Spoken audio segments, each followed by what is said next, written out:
আল্লাহকে এতটাই বিশ্বাস করবেন, তিনি যদি কাঁটার মধ্য দিয়ে আপনাকে হাঁটান, তাহলে মনে করবেন আপনাকে গোলাপের বাগানে নিয়ে যাচ্ছেন।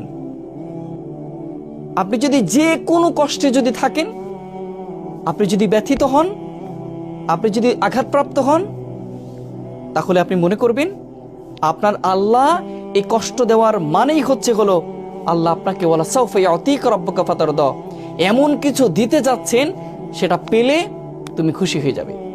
যত কষ্ট আছে, যত দুঃখ আছে, সব তুমি ভুলে যাবে। এমন জায়গা আল্লাহ নিতে চাচ্ছেন।